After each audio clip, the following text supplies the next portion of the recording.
Okay, so I hope that the lighting is alright because I'm not a professional, so basically what you see is what you get. As far as the lighting goes, I wish I had better lighting, but I don't, unfortunately. But what I want to do is share my latest Michael Jackson acquisition, well, for the month of November, because I try to be a good fan and get something at least once a month to try to boost my collection, I guess you could say. But I missed the month of October because in addition to being a Michael Jackson fan, I am also a classic film buff, and I simply could not pass up the chance to see Frankenstein and Bride of Frankenstein on the big screen at the local theater, because I love those old horror films, and I'm a great fan of Boris Karloff anyway. Yes, Boris Karloff, because Bela Lugosi was Dracula. Boris Karloff. But back on the subject though. I recently acquired this book, King of Style, which is a book about the costumes that Michael Jackson wore. This is the bad jacket that he wore on tour from 1987 to 1989 on the Bad World Tour. And the book is by a gentleman named Michael Bush, who was Michael Jackson's clothier from, I'd say, about 1985 or 1986 on until his passing, unfortunately, in 2009, because he had an idiot physician. And I will leave it at that so my blood pressure does not spike. But although I haven't read the entire book yet,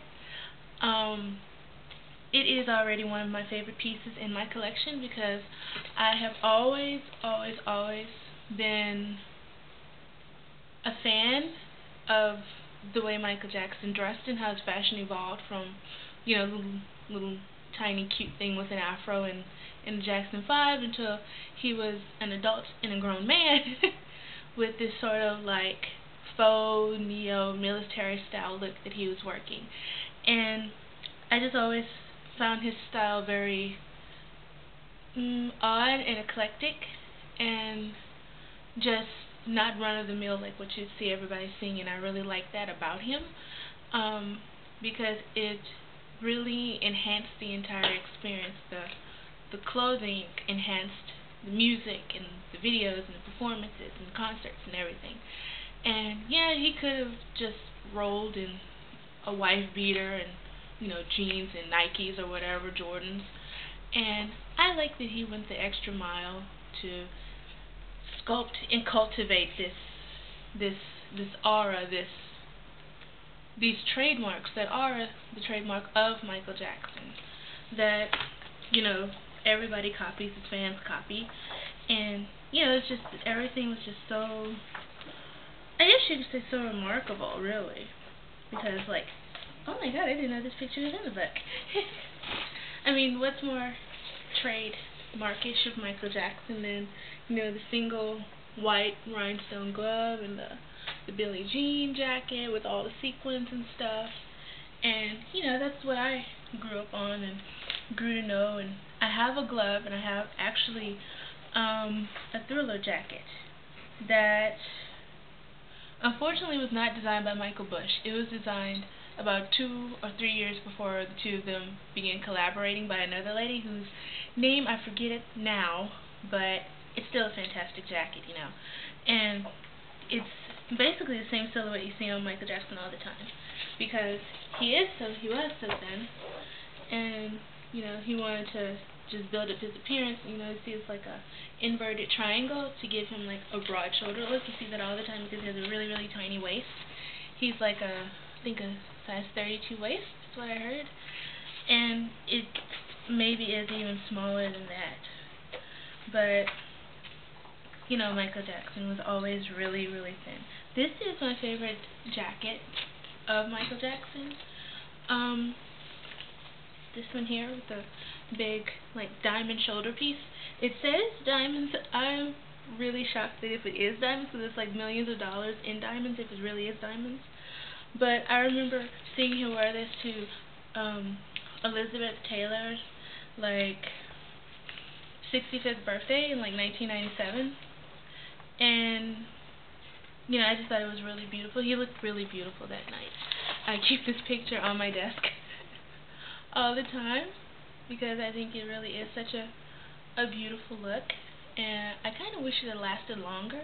A lot of people says it's too feminine or anything or whatever, but I just tell them they don't know what they're talking about and shut up and let me talk because I know what I'm talking about when it comes to Michael Jackson. I'm like the walking Michael Jackson encyclopedia. But this book is just really, really great and insightful is the way I could like to say it, because so many of my memories and thoughts and things about Michael Jackson has to do with clothing. This is another jacket I'm particularly fond of. He wore this in 1988, somewhere between 1988 and 1990, when Elizabeth Taylor got married the 8th time at Neverland. He was, I believe, the best man. It's always funny to me because it looks like every time Michael Jackson's the damn best man, marriage falls apart.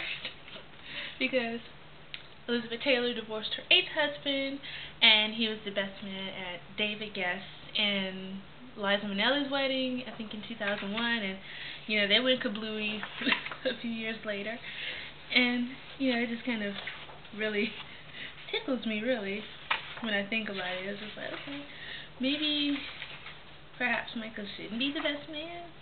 He is the best man, but he kind of shouldn't be the best man.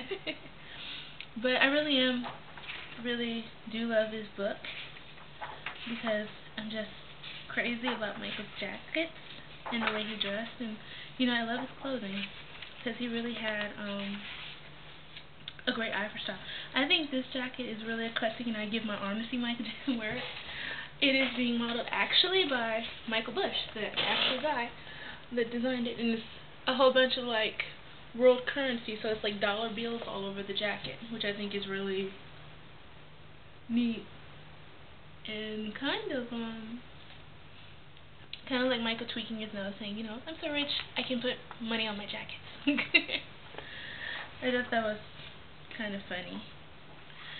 But I mean, it's just iconic, looks that are there. I mean, even the CTE shirt. Every Michael Jackson fan knows what I mean when I say the CTE shirt. Yes. If you don't know, ask somebody. I don't have a picture of him, I don't think, on hand in the CTE shirt, but the fans know what I'm talking about. The people that know Michael Jackson's style, they know what I'm talking about. And I just wanted to kind of, point it out and say, this is neat and everything, and I like it, I have no complaints about really anything Michael Jackson ever wore. Really, not really. And even if I did, I'd keep it to myself because I'm that good a fan.